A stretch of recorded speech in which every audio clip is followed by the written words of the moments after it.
Abençoados, eleitos e amados da graça de Deus, toda sorte de bênção para vocês, meus irmãos. Estamos aí, de volta aí com mais um tema aí. Vamos entender um pouco sobre esse assunto. O que verdadeiramente é a Páscoa, né? Tivemos aí a Semana Santa, agora se inicia a Páscoa. É uma festa comemorativa, mas a Páscoa, também chamada ceia, continua sendo praticada nas igrejas, né? E nós vamos estudar um pouco sobre esse assunto aí. Será que é para continuar praticando essa ceia? Será que é para continuar aí primeiro domingo do mês, né? E a maioria das igrejas aí, igrejas que eu digo Templo de Pedra, a maioria aí comemora no primeiro domingo do mês essa Páscoa chamada de Santa Ceia.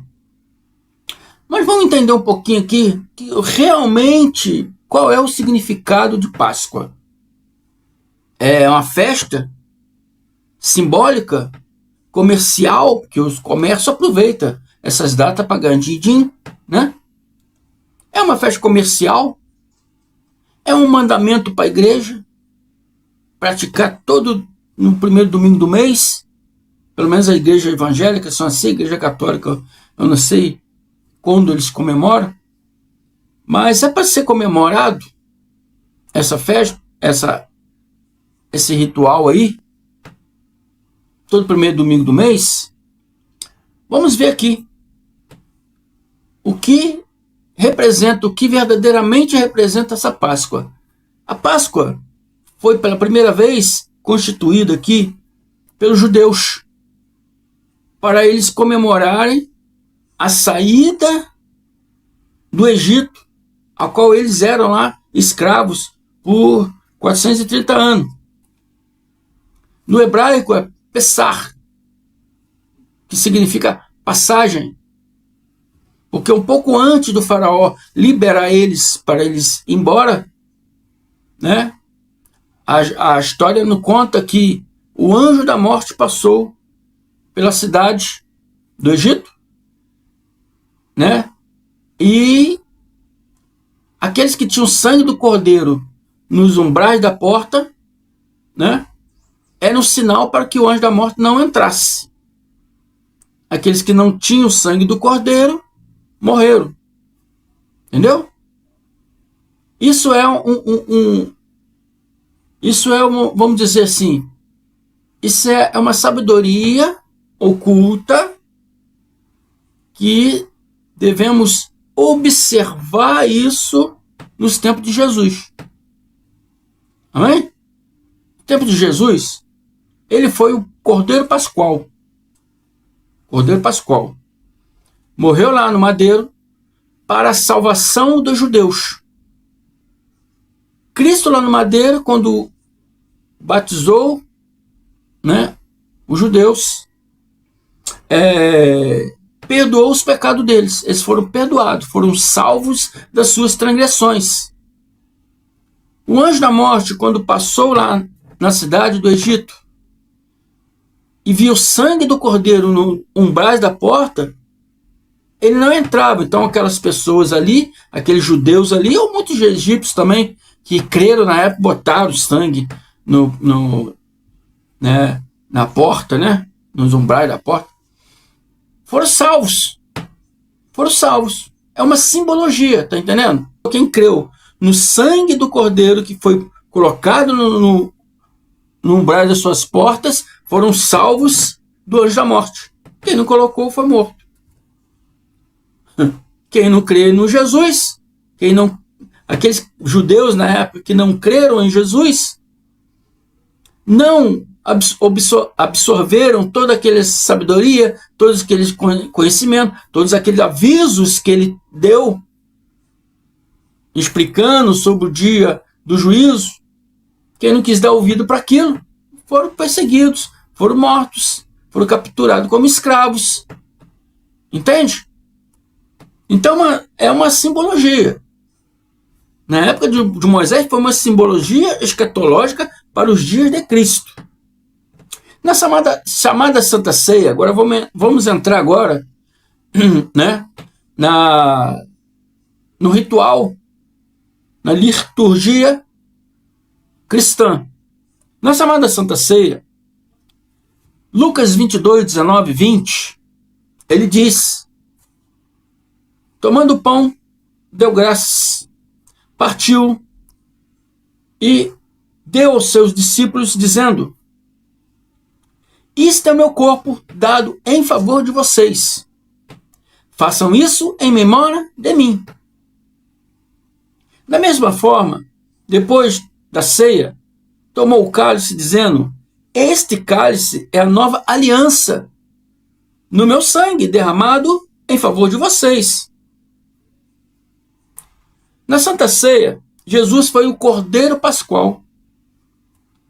Lá, na lei de Moisés, pegava um animalzinho mesmo, um cordeiro, um animal, sacrificava aquele animal, né? Pegava aquele sangue daquele animal derramado e o sacerdote jogava no altar para perdoar os pecados, né, daquelas pessoas que compraram o animalzinho, que levou para oferecer em sacrifício. Cristo se fez o Cordeiro Pascual para todos.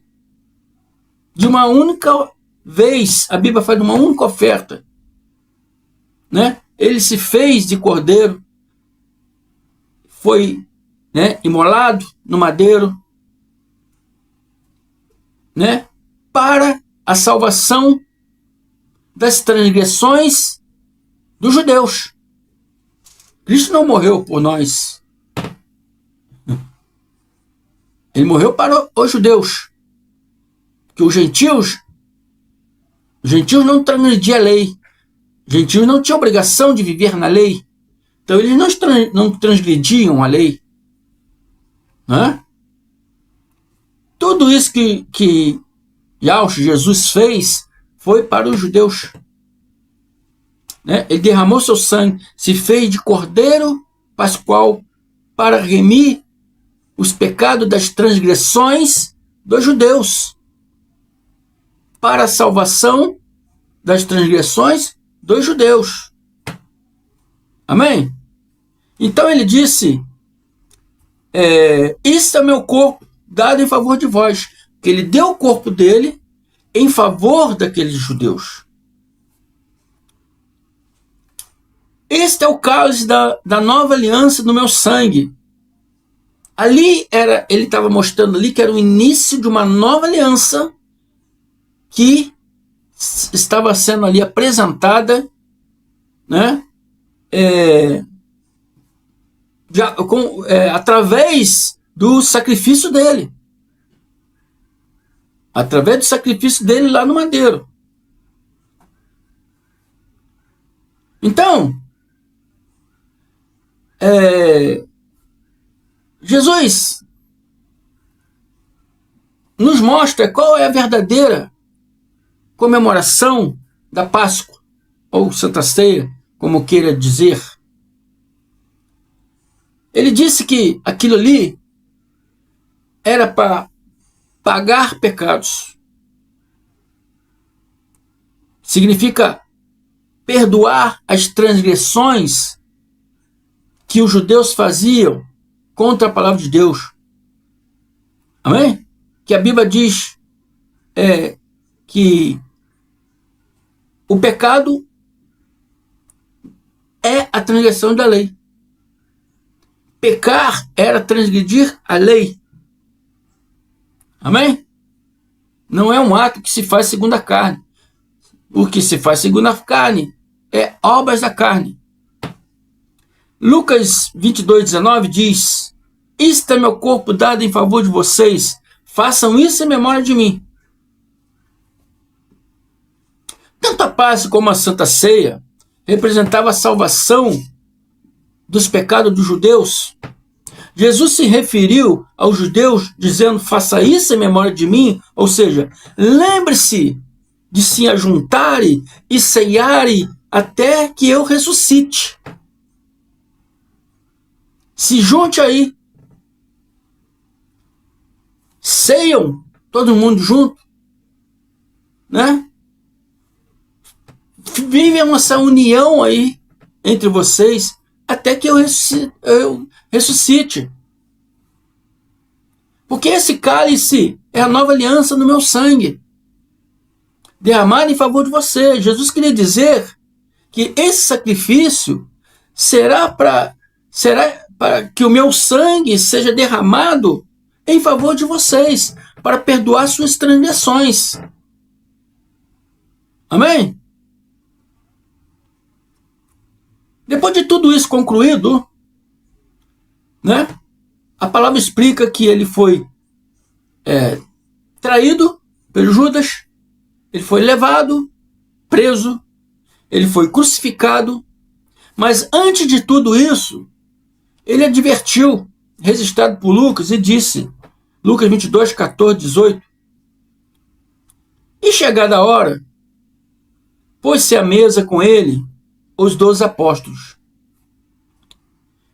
Disse-lhes, desejei muito comer convosco esta Páscoa, antes que padeça.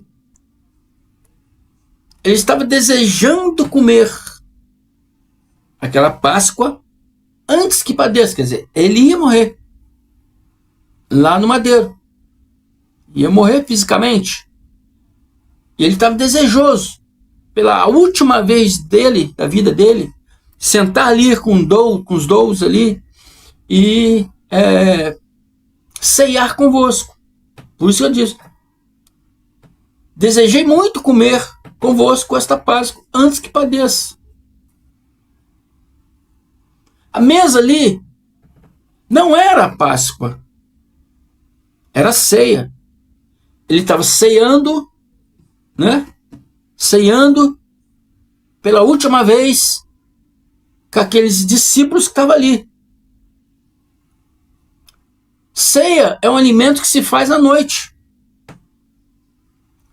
Você não diz aí a ceia de Natal, a ceia de Ano Novo.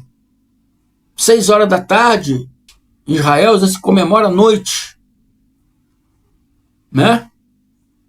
E então, quando ele sentou ali, ele comemorou a ceia, quer dizer, ele comeu com seus discípulos.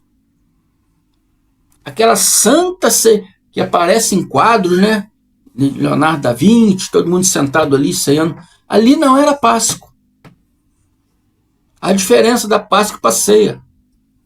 A Páscoa é quando o cordeiro é imolado, para que o seu sangue esperguido perdoe pecados.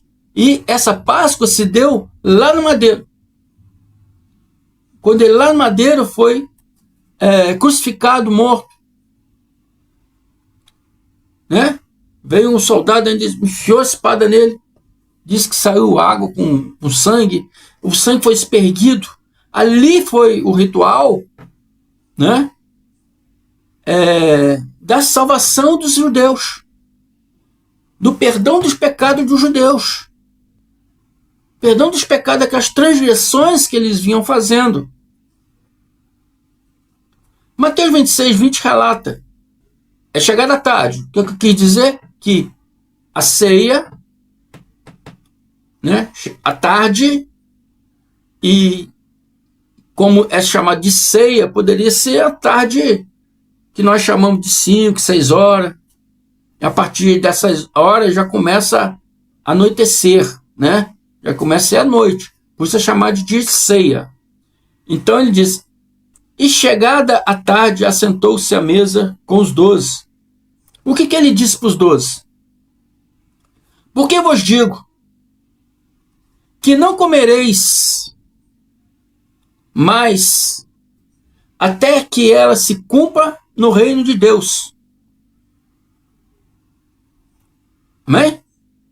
Ele estava sentado, comendo a ceia, e ele disse, porque vos digo que não comereis mais até que se cumpra o reino de Deus. Tomando o cálice e havendo dado graças, disse: tomai-o e reparti-o entre vós. Porque vos digo, de novo ele repete, não bebereis do fruto da videira, até que venha o reino de Deus. Ele deu uma ordem. A partir de agora em diante, né? Não comerem mais a ceia, não comerem mais o fruto da videira, até que se cumpra no reino de Deus. E outra palavra diz que eu lá no reino cearei convosco novamente.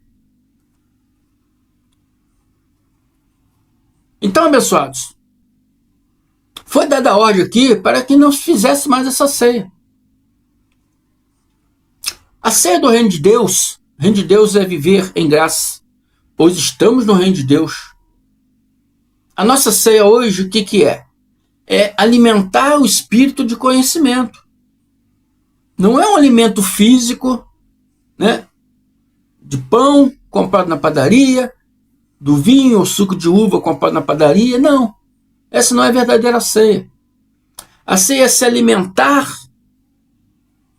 de Cristo, se alimentar, comer Cristo, ou seja, se alimentar do conhecimento, da sabedoria de Cristo.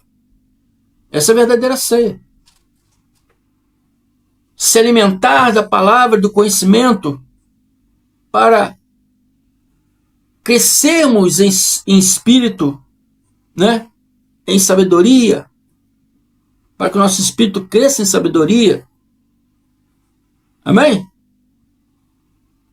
O apóstolo Paulo também advertiu o povo para não praticar mais essa ceia ritualística. Jesus disse: tomai e reparti entre vós, porque vos digo que já não bebereis do fruto da videira. Não bebereis do fruto da videira, até que venha o reino de Deus. Não tome mais o suco da videira, não sei mais, até que venha o reino de Deus. Amém? O reino de Deus veio. O reino de Deus veio. Quando ele lá no madeiro disse, está consumado. Porque ali ele cumpriu tudo o que a lei e os profetas disseram que ele ia fazer. E a Bíblia é clara como diz que quando ele viu que todas as coisas estavam concluídas para se cumprir as escrituras, ele disse, tem sede, deram uma água para ele, no caniço, no isopor, levaram lá na boca dele, ele bebeu e disse, está consumado. Nishlen, do hebraico, tetelestai, do grego, está consumado. Amém? Está consumado. Toda a lei, todos os profetas, tudo que a lei e os profetas disseram que ele ia fazer, que ele ia realizar, está consumado. E qual estamos fazendo aqui agora é ceia. O que estamos fazendo é ceia, se alimentando dos conhecimentos da palavra, da visão que a palavra nos dá, alimentando o nosso espírito. Essa é a verdadeira ceia. Fuja da idolatria. Fuja da idolatria. Não vivam essa coisas figurativa. Vamos atentar no que realmente a palavra espiritualmente está querendo nos mostrar. Nós somos um só corpo. Eu aqui, você do outro lado aí, tem irmãos aí da Bahia, tem irmãos aí de Minas Gerais, tem irmãos aí de vários estados, tem irmãos aí, né, de Moçambique, tem irmãos aí da África do Sul, tem a irmã da Espanha, né? Portugal, perdão, tem a irmã de Portugal. Estamos longe, e mesmo assim, somos um só pão, um só corpo. Porque todos participamos do mesmo pão. Todos participamos, quem é o pão? Cristo. Todos nós participamos de Cristo, um só pão. Não é o pãozinho ali da padaria, nem o suco de uva. A verdadeira ceia é essa. Participar do corpo, que é Cristo, do pão, que é Cristo, você aí longe de mim, mas estamos ligados aqui junto, através desse vídeo, participando aqui do mesmo pão. Essa união do corpo em Cristo. Você aí longe, eu aqui, mas essa união se alimentando dessa ceia, que é desses alimentos espirituais, desses entendimentos espirituais, estamos sendo santificados através desse conhecimento. Amém? Então, abençoados, preste atenção, ouça esses estudos várias vezes, entendam isso na mente de vocês, que a verdadeira ceia do Senhor, todo aquele ritual, desde Moisés até no madeiro, foi figurativo, para que a gente possa entender hoje que a verdadeira ceia é se alimentar das palavras, do conhecimento, né, do Cristo, para alimentar nosso espírito e nossa mente, a mente de Cristo que está em nós, né, para que a gente possa aí se fortalecer na palavra contra as ciladas dos satanases que estão ao nosso redor, querendo nos devorar, né? Querendo a cada dia, não ouve esse cara aí não ouve esse irmão André não, e não é bem assim não, cuidado que vocês vão para o inferno, isso aí é teologia de Satanás. Abençoados, fujam, abençoados, fuja disso, fuja desses cães gulosos, fuja desses mentirosos, amém? Se você está me vendo pela primeira vez aí, e que entendeu esse estudo, se inscrevam aí, abençoado, se inscreva, compartilhe esse vídeo, dê os seus likes, convide mais pessoas para se inscrever, amém? Eu sou o irmão André Palhares, estamos juntos aí, juntos, unidos, né, a cada dia mais, para crescermos nesse conhecimento, amém? E que o Cristo lhe dá a cada dia a mente de Cristo para que você possa entender, compreender todas essas coisas, amém? Dado o recado, até a próxima, graça e paz.